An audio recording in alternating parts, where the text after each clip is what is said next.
everyone. This is John Byrne with Poets and Quants. Welcome to a fireside chat we will have with two terrific people from the University of Florida's Warrington College of Business.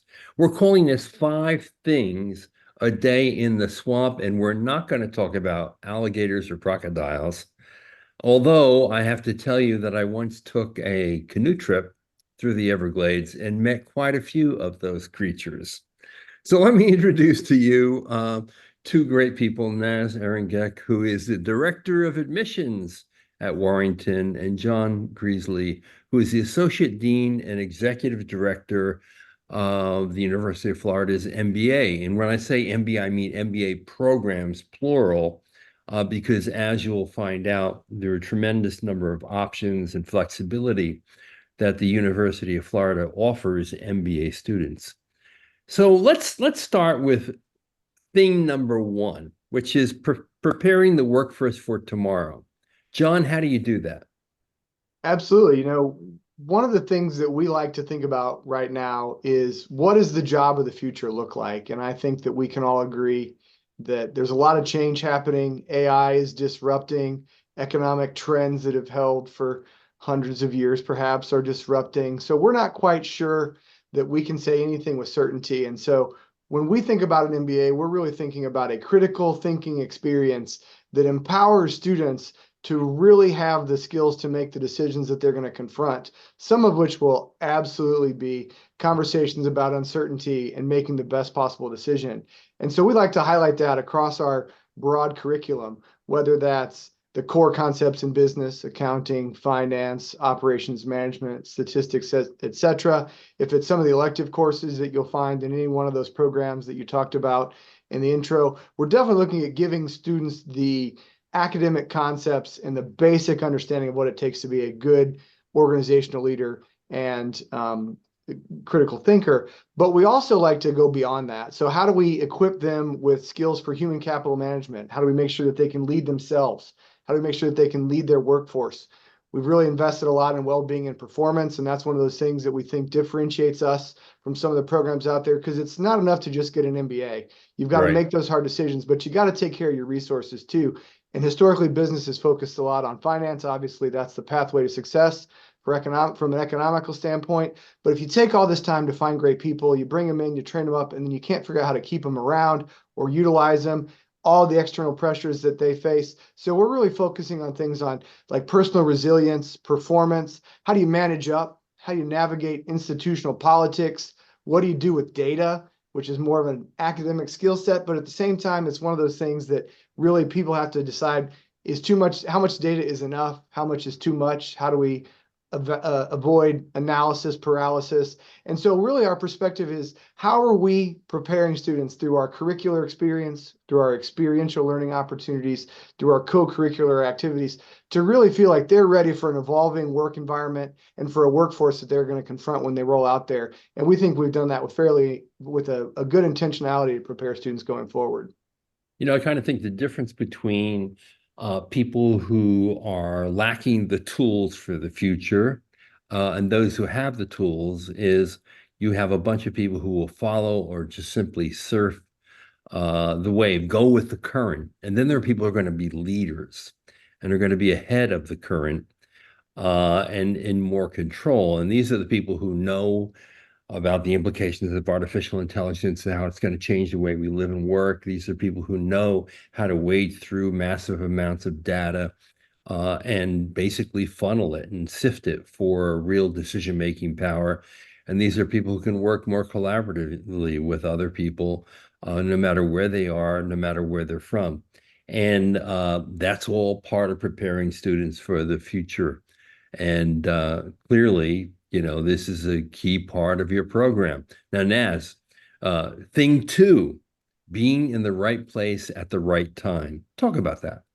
Yeah, so being here in sunny Florida, we have the wonderful opportunity of being the 3rd largest state. We are an ever-growing state. The number of industries that are moving, to the south is ever growing, right? And we even saw this during, kind of the last few years, right? As people are migrating south, they're not migrating to the Midwest, they're not migrating to colder climates. And so, I think that when you look at how we are positioned, and seeing the number of industries, the types of companies coming to our state, it makes us highly attractional. And I think that above and beyond that, I think, being right place, right time also just means, being able to offer a vast network, not only within kind of the context that we have of kind of from an industry perspective, but I'm going to have to say it, John, the gators.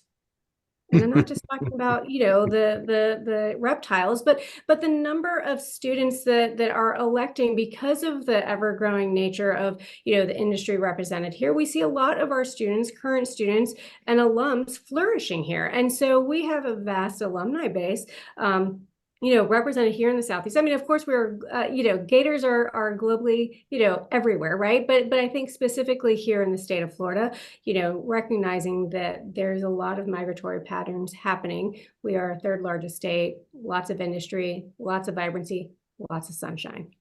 And Florida is really a microcosm of the United States, because you have a lot of folks in Florida from the Northeast, a lot of people from the Midwest, a lot of people from the South, and the attractive tax rates has been a real magnet for business in Florida. So there are a lot of opportunities in a growth economy that's very dynamic. And opportunities like that are great for freshly minted graduate students because they're going to be soaked up very quickly.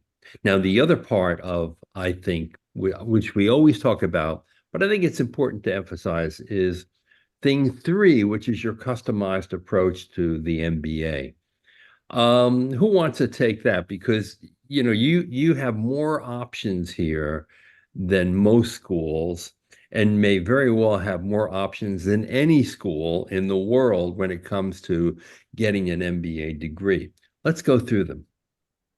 All right, John, do you want me to start off and then you can add to? No way, Naz. This is your sweet spot. We talk about what you do. This is it right here. He's throwing the softball to you. Knock it out of the park. There you go. Well, and I also actually wanted to add that, I mean, I know right before we logged on, John, you were talking about your, time in Miami, and let's just talk about kind of the kind of multicultural, like, multinational organizations in the South Florida market.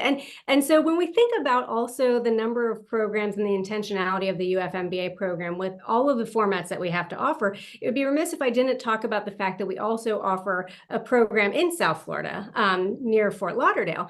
And so let me take a step back and talk about the full portfolio. So not only do we offer full-time, Monday through Friday residential programs here in Gainesville. We have 3 types.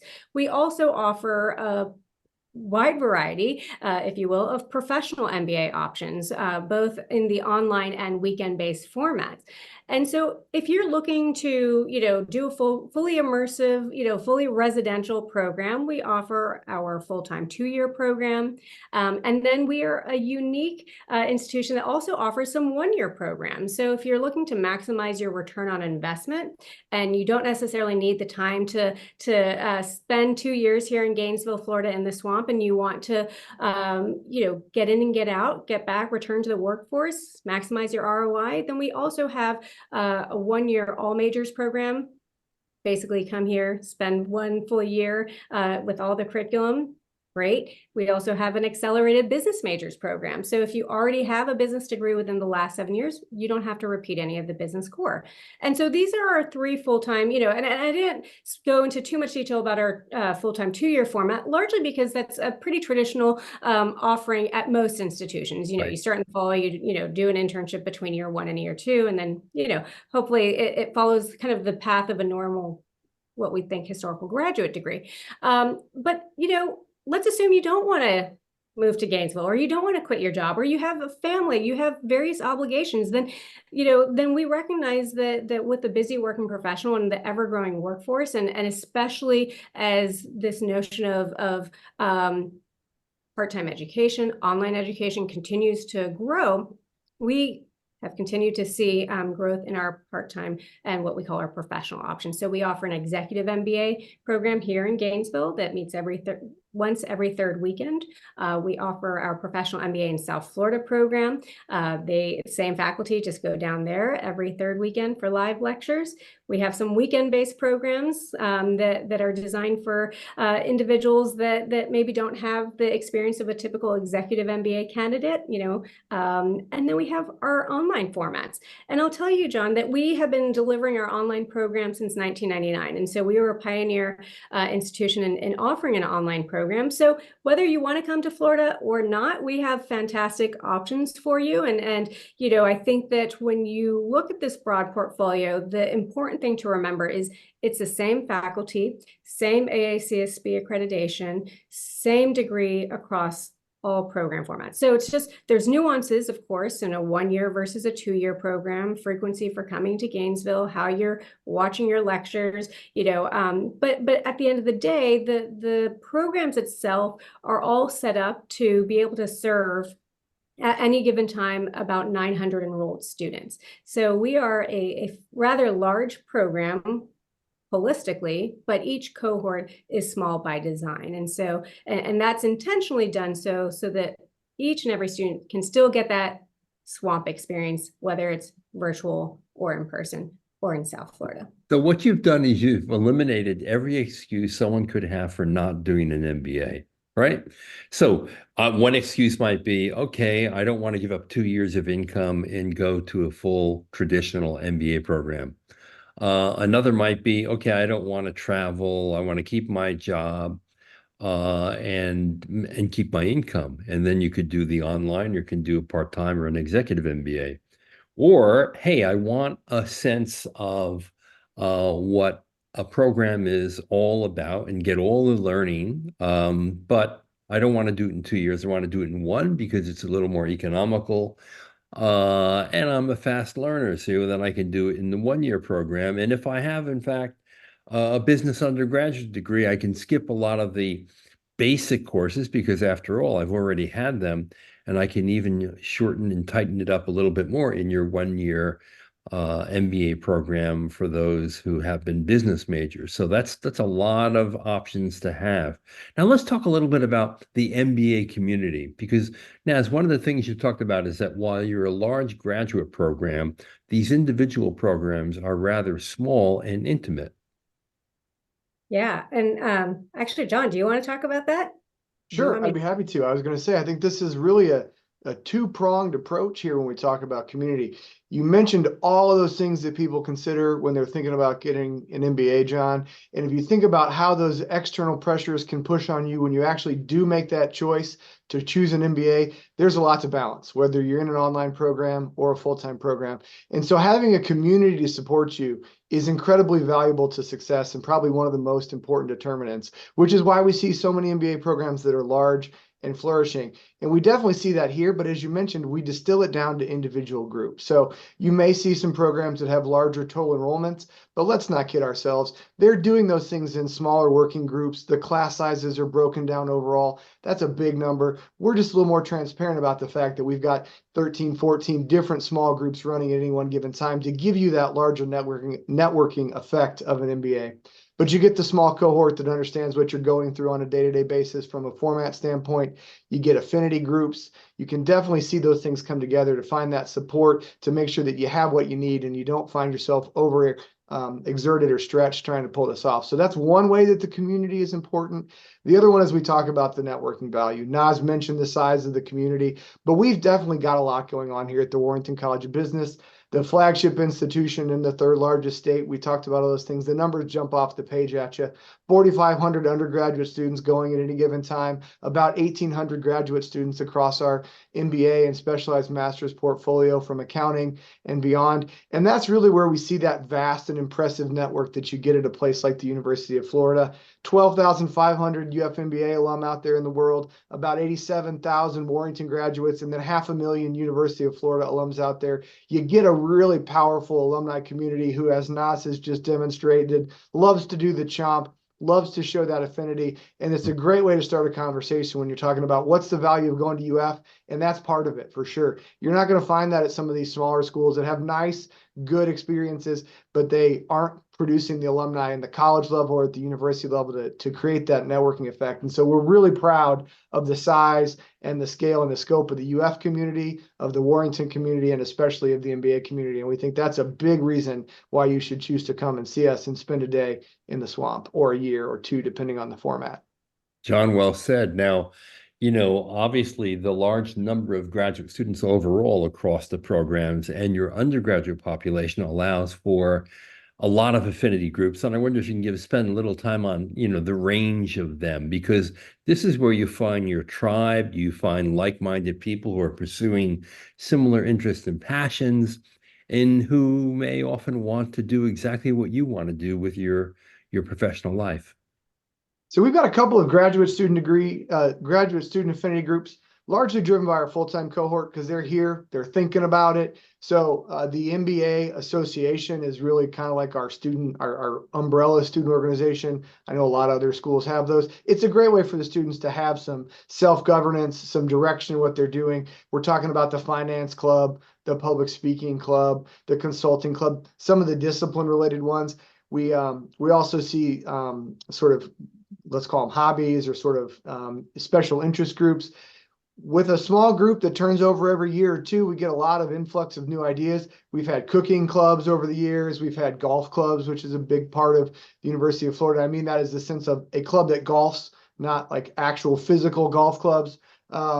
We've had, we have special interest groups for the sort of what you would call like an enterprise, a resource group, if you'd find it out in the public sphere in terms of Hispanic students in business, things like that. So we've got a lot of different places to find a group that has a similar set of interests. And the great thing is that because the community is vibrant and is engaged, but still kind of small, you see people moving in and out. You don't have to pick one and stick with it. You can go to everything if you want. It's a manageable size if that's something that's important to you. So it's really the kind of thing where they are driven and they're out there for everybody. We see a different kind of engagement in our professional and online spaces. Those are more social. They're just literally looking for a way to kind of spend their time with their cohort after they've sat in class for, let's say, 10 hours on a Saturday, and they really just need to decompress. You get some affinity there. And then last but not least, it's really easy to binge Netflix. And I tell the students this at orientation all the time, but accounting lectures don't binge in quite the same way, John. And so when we talk about groups of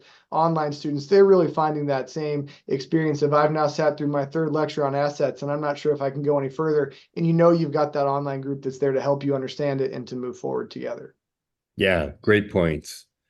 Okay, so Naz, point 5 of the 5 things. What does it really mean to be a gator? Yeah, so being Gator, we have a lot of tradition here at the University of Florida, and being land grant institute, being great from a lot of different academic disciplines to, I'll say it, sports as well, right? We have, a lot of different interest areas, just by default, whether it be, like I said, academic research or, athletic related. And, above and beyond that, I'll also say that kind of being here, being a Gator, it's so much more than just being in the classroom. One thing that I really love to highlight, and this I think really pairs well with the sense of community that we've been intentional about designing and curating for our students, is that, it doesn't matter which of our programs you choose. Even our online students are required to come to Gainesville for orientation because we recognize the value of feeling, what it's like to be an actual student, even if it's for, a 48-hour span. And so, but above and beyond that, in addition to kind of creating what this MBA experience and student life experience will encompass, there are so many things that we do to engage our students, to encourage them to come back to the swamp, both virtually or physically. And so whether it be tailgates or speaker series or come for a storytelling seminar, just last week, we brought a group of our online students to campus for a baseball game in the evening, but it was also around that during the days, we had various sessions on,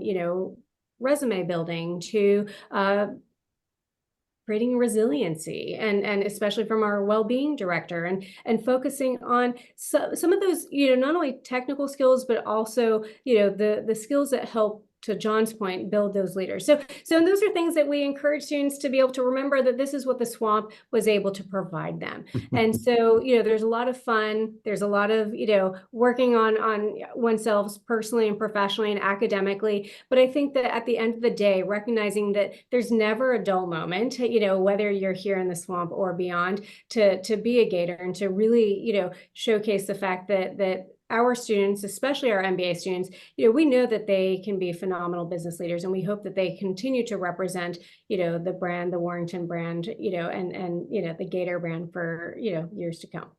Now, your campus is located in the heart of Gainesville. What is Gainesville like? What is Gainesville like? Well, it's sunny. I'm going to say that like 12 times because I'm really excited that the sun is out right now. Yeah, John, do you want to talk about? Sure, I'm happy to talk about Gainesville. I think Gainesville is a quintessential college town. And that's one of the neat things about being at a place like the University of Florida. We've got it all in the sense of there's a thriving food scene. Plenty of people would suggest that it's not as good as it should be, but that's how food works. Everybody gets to make their own choice. I'll say it out there for the world to know. Naz and I are fans of Taco Bell once a quarter. Sometimes you just got to go out there, which is another staple of a good college town. So we've really got that going for us. We've also got one of the nice advantages of we don't have any of the big city traffic, but we get all the big city sports. The football stadium holds about 99,000 people, and generally speaking, they're doing a pretty good job of playing football. Sometimes we're up, sometimes we're down, but that's what happens in every big city, right? We get theater that comes through the Performing Arts Center, hosted as part of our art and culture series here in town. It's very outdoorsy here in Gainesville because of the weather. You get a bunch of first magnitude springs right here where you can go swimming, you can do scuba diving if that's of interest to you. We're about an hour and a half from Jacksonville, Tampa, and Orlando, depending on how fast you drive. And so you can get to a big airport if you need to. You've got those professional sports, you've got those theme parks, you've got the big city right there if you want it, but you can definitely do it from a home base that's small and welcoming and encouraging. And really it's a big, the university is one of the biggest enterprises in town. And so you definitely feel like you're in a place that's vibrant, that's doing thinking, that's young, that's growing and sort of finding itself. And that kind of sense of reinvention on a regular basis is really, I think, a very good vibe to live in. And it's a great place to be for whatever amount of time you might choose to be here. And I do have to qualify this just a little bit because our marketing director kind of wonders about the use of the swamp. It conjures some potentially connotative images that might not be the best. But if you've ever really thought about what a swamp is, it's a very thriving ecosystem. There's a lot of diversity of life that you don't get anywhere else, and it has to work together. And that's how we work here at the University of Florida. And that's why we're sort of proud of being part of the swamp and proud of being Gators. Because, yeah, it can be hot and sweaty, but at the same time, it can also be a place where you find refuge, where you find safety, where you find an opportunity to grow and thrive. And that's a really powerful image, I think, when we talk about the power of an ecosystem to help someone find themselves and be the best version of it. And it's a place where in January and February, you can walk around in flip-flops and shorts, which can't be said of many campuses around the world, in fact. I should mention, too, that in terms of being the quintessential college town, it's the beneficiary of a very large university with 228 graduate programs, centers, and institutes. So that offers a lot of diversity of people who are coming from all over the world. It offers diversity in terms of what they're interested in, what they're studying, along with the faculty and the staff to support those students. And that leads to an unusual number of great restaurants, bars, fun things to do, because there's so many people in all these different programs doing it. So that's always a beautiful thing to live in a real college town. And that's what Gainesville is. So there you have it, the 5 things for a day in the swamp. Number 1, preparing the workforce for tomorrow. Number 2, being in the right place at the right time in a dynamic, fast-growing economy in Florida, having a customized approach with lots of options for you to fit whatever your needs are, being part of a really great MBA community with lots of affinity groups and tribes to join, and then finally, being a Gator and what it means to get your degree either online because you're still connected to the university or on campus itself in Gainesville. So Naz and John, thank you so much for your 5 things. You're making me want to go to the swamp. We'll see you soon, John. Have an open You will. invitation. And for all of you out there, thanks for watching. We appreciate it.